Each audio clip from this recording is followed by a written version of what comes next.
How can we achieve better results?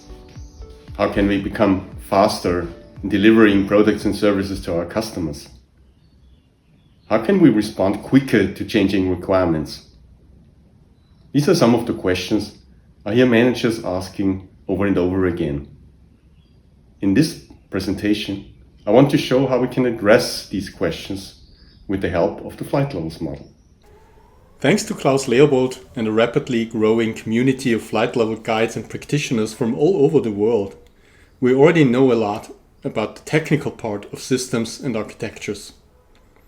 We know 3 levels and we know 5 core activities of system design and how to apply them in order to achieve continuous improvement. In the following case study, I want to shift the focus to the social dimension of flight level initiatives that complements the technical dimension, like the proverbial 2 sides of the same coin. So, what exactly is needed to win over people for a flight level initiative? How can you build and keep momentum for improving your business? And which change process has proven helpful to reduce time to market? Well, let's start as all good stories start. Once upon a time, there was an email, and it was sent by an internal organizational development expert of an IT service provider. For confidentiality reasons, let's call the expert Caroline and the company AAA. They are doing IT services in the finance sector, and they say they need to improve the speed and quality of their services. The managing directors, as to the email of the OD expert, want to get to know Loop and learn what support we can offer. The first conversation between Caroline and Sigi to prepare for the MD meeting takes place somewhere in March. The first contact, Caroline and Sigi meet for 1.5 hours face-to-face in a nice coffee house in the first district of Vienna. So what I learned here is a lot about the context. So not just about the general cornerstones, but also about the size of the organization and the high level of dissatisfaction of both customers and new C-level. In addition, we talked about the business challenges, about the long lead times and the trouble with non-transparency, especially when it comes to the value streams. We talked about the lack of coordination, the unclear decision-making, and the political dynamics that was high in the organization. We talked about strength, such as the high level of expertise, the good teamwork, and the solution orientation of these teams, and the personal network that also made it easier to do firefighting modes. And finally, we talked a little bit about the key players to be involved in such an initiative, such as the 3 C-level persons that were all relatively new, but there were also new division heads, but also old ones. There were tribe leads and product owners and old hand IT experts, many of them more than 20 years with the organization, knowing a lot about what is going on. Moving from contact to contract, I promised to deliver a proposal within the next 5 days, summarizing what I've learned so far and what I would like to suggest to realize organizational improvement as expected. Therefore, I translated my learnings into the 4 core activities I see as essential for any organizational change. First, to clarify the current situation in more detail by identifying key players, conducting short one-on-one interviews with them, summarizing their most important answers, and facilitating a sounding board to resonate with our summary and share insights. Secondly, to create focus for improvement. By identifying the biggest challenges, defining a compelling why of change, as well as a North Star for the desired improvement. Finally, we also suggested to explore the flight levels model in more depth to find out whether or not it was seen as helpful by a broader audience. Third, it was about to build a guiding coalition by winning over sponsors, identifying change agents, building a change team, and fostering agile interactions with a larger group of stakeholders. And finally, we want to apply an agile approach, which means to involve in iterations driven by expected outcomes for the next 2 to 6 weeks and guided by a transparent change flow for implementing flight levels. To visualize what I had in mind, I enclosed the first draft of what this change flow could look like in my proposal. This draft put together the main building blocks to realize the desired improvement. A minimal viable North Star to give the whole initiative a sense of direction. Iterations of 4 to 8 weeks, guided by expected outcomes on the way to our North Star. See the dark blue boxes above. Regular feedback loops, indicated by the icons below, especially in terms of an explicit meeting at the end of each iteration to review what we have actually achieved, how we did that, and what we could learn for the next iteration. Finally, so-called change formats in terms of meetings, interactions, and events to build and keep momentum. The Lego style of all these building blocks underscores the co-creative nature of the proposed change process. Although the agile approach is the heartpiece of this process, we decided to provide a bit of an outlook by drafting 3 classic iterations that have proven helpful in similar initiatives. Since our proposal resonated with the CXOs, we scheduled a timely kickoff meeting where we presented our ideas in order to achieve explicit agreements for our improvement journey. By highlighting the expected outcomes, as you can see in the picture with the blue stickies, for the first iteration, it became clearer that we neither knew how the current situation was seen by the key players of the organization, nor whether flight levels would resonate with them. That's why we proposed to devote the first iteration to clarify our focus for improvement, whereas the second iteration should focus on gathering feedback on the flight levels approach. We agreed on building a so-called change team that was responsible for designing and facilitating the whole improvement process towards our North Star. In this particular case, the change team, later on called the flight crew, consisted of a cross-functional as well as hierarchy-bridging mixture of 6 people. We also agreed on having regular alignment meetings with our sponsors. We used to call these meetings sparring, since they are supposed to encourage intense infight-like interaction on all levels and thereby build the trust needed to act as a guiding coalition. A part of all the things we wanted to do together, we were aware that we also needed a decent amount of time for individual tasks. Tasks such as the preparation and debriefing of meetings, the exploration of artifacts, the documentation of meetings, or the personal reflection of our experiences. For this intersession work, we calculated 3 hours a week. After having clarified our setup, the first iteration was mainly focused on understanding the current situation. We wanted to conduct a series of interviews to explore the famous elephant from various points of view. In our next weekly with the sponsors, we agreed on a list of key players from all over the organization and a set of questions we wanted to use. As a welcome side effect, these interviews should also help us to get in touch with people who might serve as change agents, supporting and amplifying the change we had in mind. We visualized and clustered the most frequent answers to our interview questions, added headlines to the specific clusters, and created an executive summary. After having shared this summary, we invited all interviewees and our sponsors to a short workshop.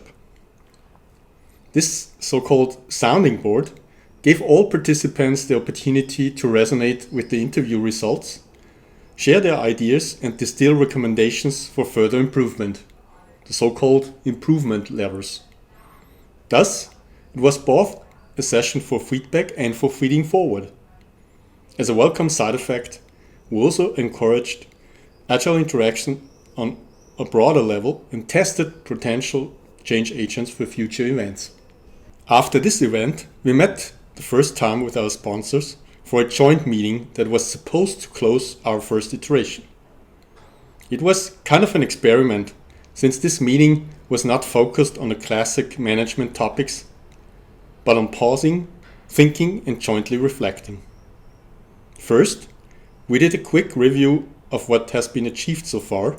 Secondly, we reflected on how we have worked together and what we could improve, before we finally started to plan the next iteration in detail. Pausing and thinking are also the keywords for what I would like you to do now. Take some time to review what you've heard and seen so far and reflect about the following 2 questions. Which challenges any improvement initiative has to master are already addressed in iteration 1?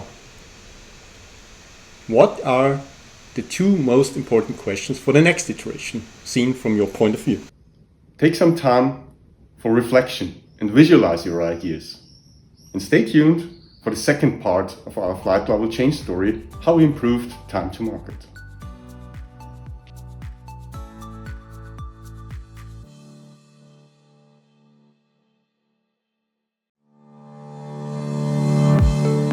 This is the second part of our story about improving time to market with flight levels. At the end of the first part, we provided you 2 questions to reflect about. Which challenges an improvement initiative has to answer are already addressed? And secondly, what are the 2 most important questions for the next iteration? The following slide shows you the most frequent answers we received on the 2 questions. One of the most frequent challenges addressed in iteration number 1 is to understand your problems before you implement solutions. Another challenge is to involve key players from the very beginning, which we did in various forms. And the third challenge that mentioned very often is to co-create a compelling focus for organizational improvement, a focus that really resonates with a lot of people. On the question side, the top 3 are for iteration 2, how to build momentum for change, the question of how to engage a broader audience beyond the key players that got involved in iteration 1, and how to get feedback on the flight levels model that isn't introduced yet on a broader audience. However, these challenges and questions resonate with you, here is how our little story continued. First of all, the joint learning with our sponsors at the end of iteration number 1 helped us to refine a few things in our change flow. Since we agreed on keeping the focus for the second iteration as planned, the key question was again on the how. How could we foster the expected positive feedback on the flight level approach? How could we encourage such feedback? And which actions were needed for that? For sure, communication was the linchpin for what we wanted to achieve.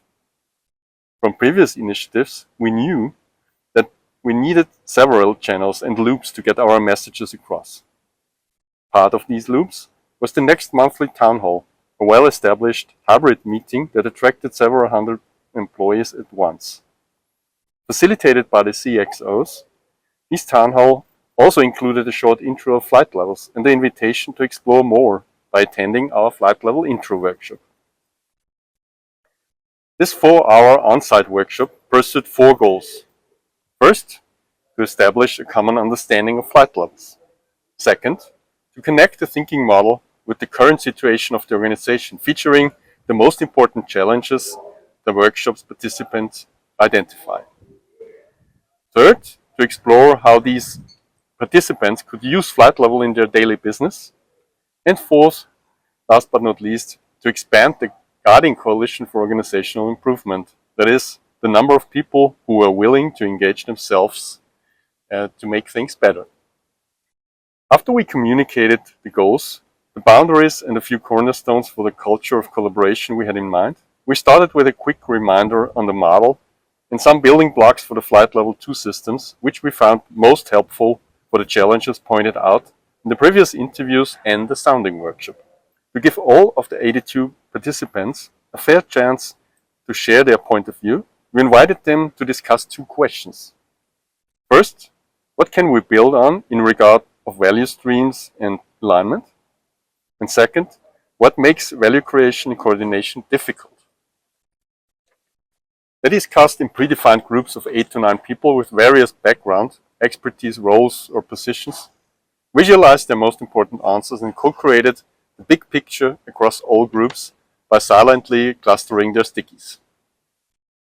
After this energizing interaction, we provided more input on core activities and flight level 2 board patterns. Once again, we invited them to engage themselves in mixed groups to talk about what they've seen and heard. Group speakers summarized their most important insights and questions we wanted to address in the course of the workshop. It's a truism that true understanding needs more than brain work, especially if it is about counterintuitive insights on focus and flow. Hence, we always include some experiential stuff in our introductory workshop to engage hands and hearts as well.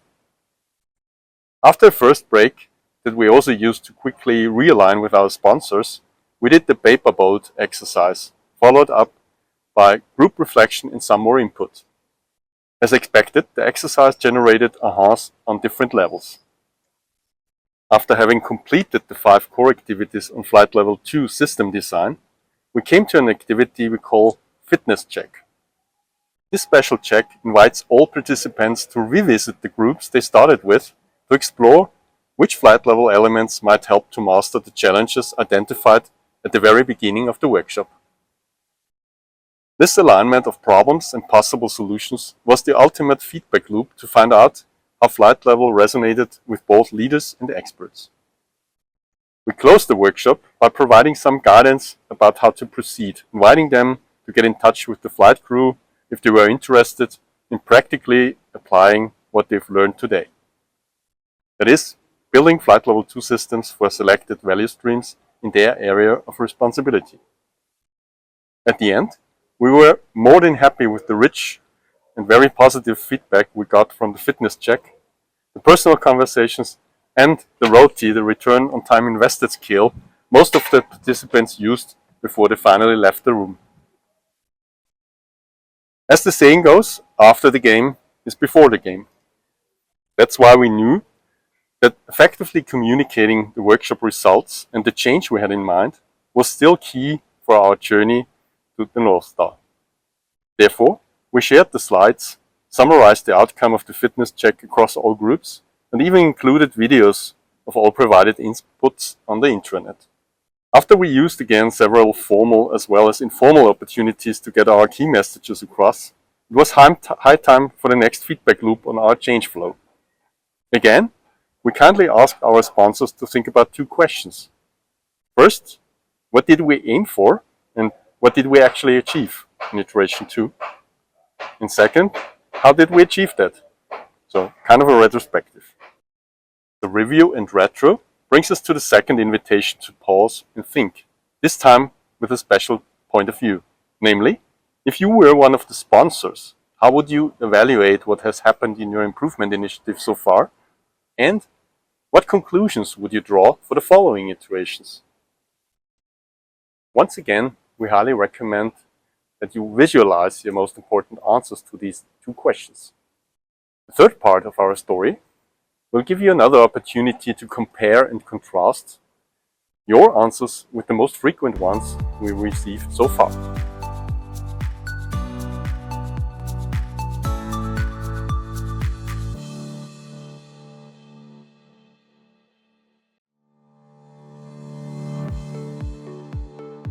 Welcome to the third and last part of our real-life story on improving time to market with flight levels.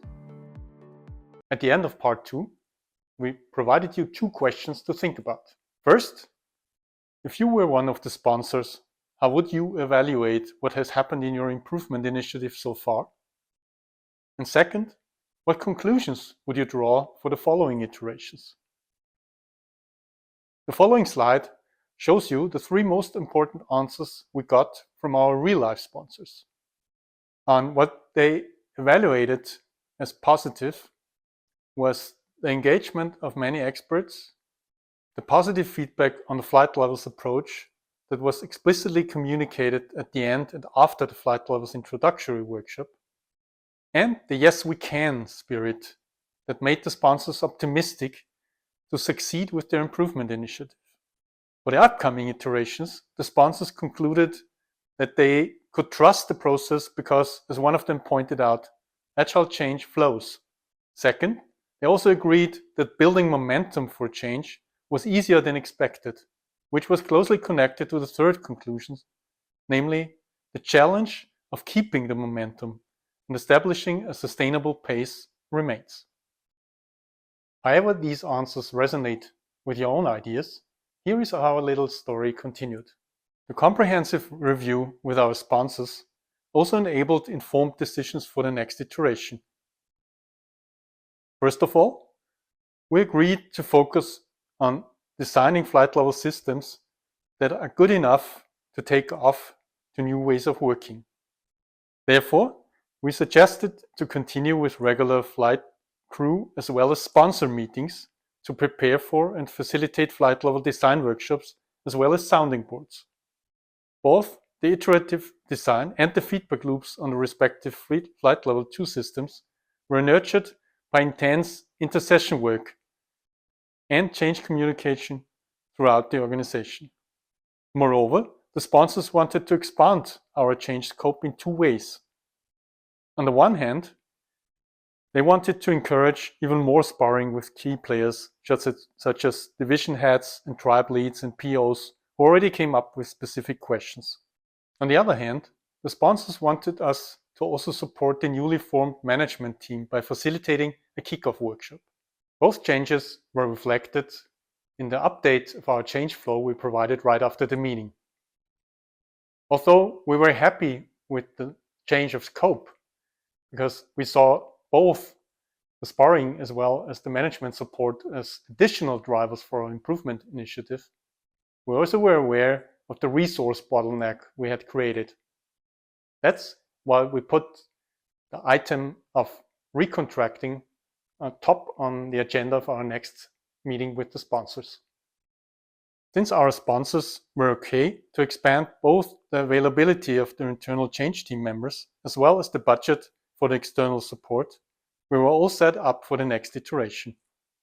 So we started to prepare for the flight level design workshops we wanted to facilitate and were immediately confronted with big question marks. It was clear that we needed to map value streams, designers, sponsors, and coaches, but which value streams should we focus on? Whom should we invite to the design workshops? What should the role of the sponsors and the change team members look like? It took us several meetings to make an informed decision about the what, who, and how of the workshops we had in mind. Eventually, we selected 3 products to focus on, about 10 people with cross-functional backgrounds to build the respective design teams, 1 sponsor to support each of the systems, and 2 change team members who were supposed to serve as flight level coaches throughout the workshops. We also decided to build 3 flight level 2 systems in parallel and to do it in an iterative way by running 4 workshops within 10 days, each 3.5 hours long, connected by self-organized intersession work. We kicked off the first workshop by summarizing the why of the workshops, which was mainly about applying the thinking model of flight levels practically, co-creating flight level 2 systems, modeling tailored boards, interactions and agreements, and preparing flight levels operations for our daily business. We also provided a quick reminder of the building blocks of a system, namely a board, the interactions, and the agreements. And last but not least, we reassured them that the ideal driver of flight level systems were self-organization of those running these systems. It didn't take too long before we started the first round of design, co-creating a first draft of flight item types and flight routes. After some time focusing on the product-specific value streams, we asked them to share their ideas with each other. Using the power of feedback loops across the individual design teams, they split up in pairs and trios to resonate with what they've seen and heard and visualize the most important answers on stickies. After having silently clustered these stickies, all design teams got some appreciation as well as fresh ideas for the next steps in designing tailored Flight Level 2 systems. Since the feedback also surfaced some misunderstandings, the second workshop started with some clarifying input. Focused on expected outcomes for the session, we not just presented slides but provided a handout that was supposed to better guide the design process. We followed up with a gallery of good practices for visualizing, giving designers as well as coaches the opportunity to address even more questions. After the gallery, we sent them back into their respective core teams to co-create an agenda for improving their visualization. We continued to model the 3 systems in parallel, facilitated 2 more feedback loops on visualization before we started to address the second core activity of system design, namely, create focus. Workshop 3 was mainly devoted to this special challenge. We started by reviewing the lessons learned from the paper boat exercise we did in the flight level introductory workshop before we provided some more input. After that, we set up a fishbowl for an open discussion, inviting 2 delegates from each design group in an inner circle that was facilitated by one of the flight levels coaches, in short FC. Once again, the format worked quite well for analyzing problems, identifying root causes, and coming up with possible solutions.